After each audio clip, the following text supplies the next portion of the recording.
Good morning. I'm the Reverend Julianne Lepp, and it is a pleasure to be with you this morning for our Sunday morning meditation on March 28th, 2021. Today is a beautiful day. We had some rain yesterday, helping our budding flowers. Starting to see some crocuses in my labyrinth garden. I'm so excited to see what else might come up and what will emerge in this beautiful, seems like early spring. We'll see how it lasts. So I'm going to start us off this morning with a chalice lighting. If you're not familiar with the UU chalice, that's something that we light just like a candle before services and during services.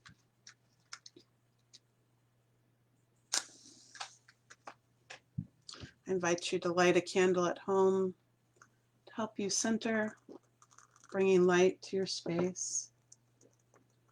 I'll say these words for our chalice lighting. Earth, cure me. Earth, receive my woe.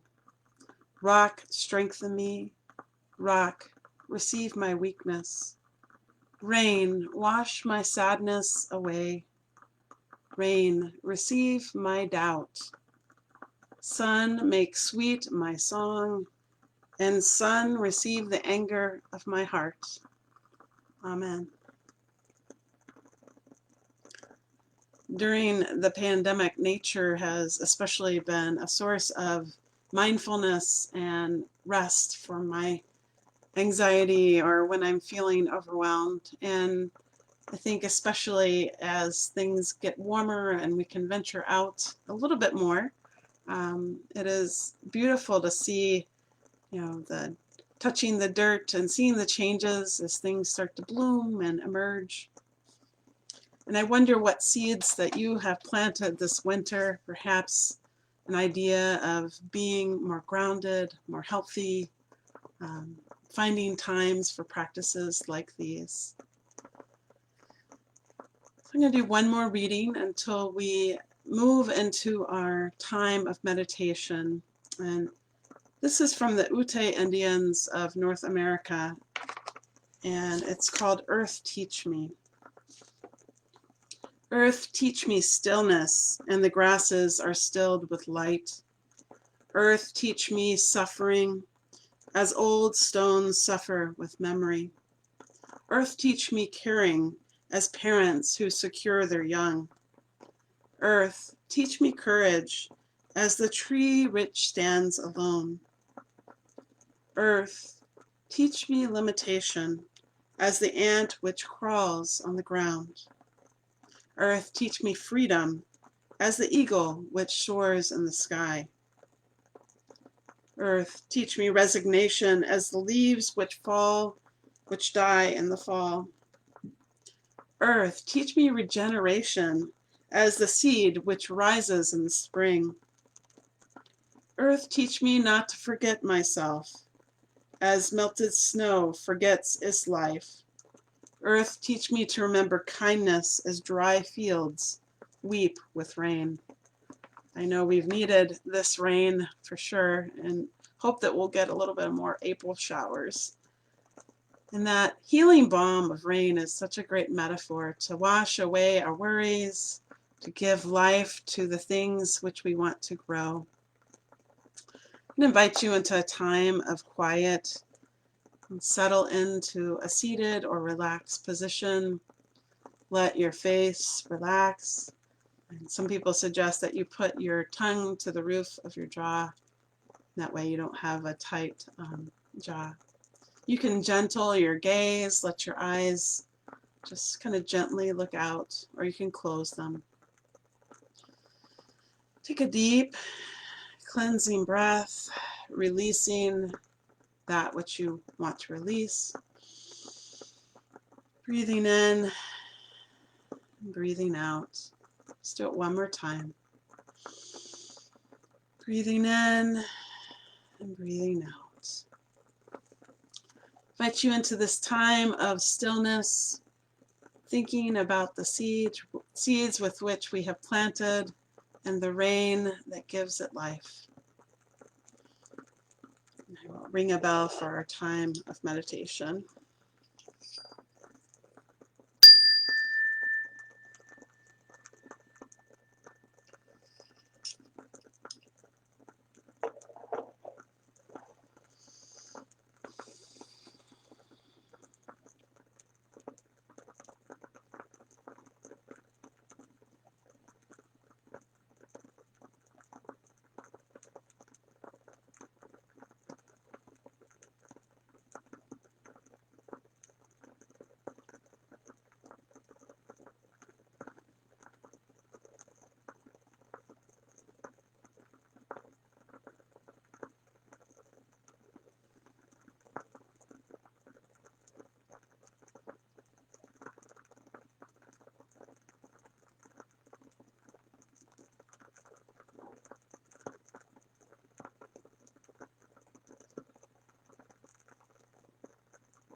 Take some gentle and deep breaths, feeling your connection to your breath and your body, letting go of that which you don't need to hold, bringing in positivity or other aspects that you wish to bring in. I invite you to slowly open your eyes, feeling the difference in your body as you have allowed yourself this practice of peacefulness and breath. And what a gift that can be when we let ourselves rest in this busy world. I know that has been a very hard lesson for me, and I have been working on that. And work is about practice, right? So I'm going to share this reading from Nancy Wood. It's another earth-centered reading. My help is in the mountain, where I take myself to heal the earthly wounds that people give me. I find a rock with sun on it, and a stream where the water runs gentle, and the trees which one by one give me company. So I must stay for a long time until I have grown from the rock. And the stream is running through me, and I cannot tell myself from one tall tree. Then I know nothing that touches me, nor makes me run away. My help is in the mountain, and that I take away with me. I wonder if you have a special place that speaks to you. You're welcome to share that in the comments, or just think on that special place in nature. Maybe it's a garden or a park. And for me, one of those places is called the Mountain. It's a UU retreat in Highlands, North Carolina. And it has 400-year-old oaks that are in what you would call a cloud forest, and they're gnarled from the wind and kind of short and stunted from weathering so many storms, but they're beautiful. And when you're on that mountain, the wind can come up on you suddenly, and storms come up just like as if you were on the beach, and they're powerful, and then they move away. And I think about that. My help is in the mountain, and I had found myself caught in one of those storms that came up suddenly, and I ran to the main retreat house, and just felt the power of those trees that were moving in the wind, and thinking of how the permanency of nature and the cycle and the seasons can be such a lesson for us. Sometimes our anxiety or our fear seems bigger and insurmountable than anything else. And then I have to ask myself, will this be true next week? Or, will this be true in the next season? Will I look back and think differently? And to put things in perspective. And also not to carry anxiety and fear in our bodies, to release it to the earth or to the air and move it outside of ourselves. Because we are not our anxieties, our fears, our emotions. They are part of us, but they aren't who we are. I'm going to close our time together with these thoughts. Some things will never change. Some things will always be the same. The voice of forest water in the night, a woman's laughter in the dark, the clean, hard rattled of a raked gravel, the cricketing stitch of midday in hot meadows, the delicate web of children's voices in bright air. These things will never change. The glitter of sunlight on roughened water, the glory of stars, the innocence of morning, the smell of sea and harbors, These things will always be the same. The feathery blur of smoke budding on young boughs, and something there that comes and goes which can never be captured. The thorn of spring, the sharp, tongueless cry, these things will never change. The leaf, the blade, the flower, the wind that cries and sleeps and wakes again, the trees whose stiff arms clash and tremble in the dark, and the dust of lovers long since buried in the earth. All things belonging to the earth. And I was just kidding. I have one more that I want to share. This is by Sarah Morse Campbell. And I like this because it reminds me that no matter what we believe, that even scientists have faith. I am not religious, says my neighbor, as he hoes the rows between his beans and corn. The person says, oh, yes, you are. To plant a seed is an act of faith. To collect compost is a response of gratitude. To water, fertilize, and mulch the ground is an expression of spirituality. To kneel down and pull down weeds might be considered a prayer. To harvest is to participate in that. I am not religious. And this person argues, yes, you are.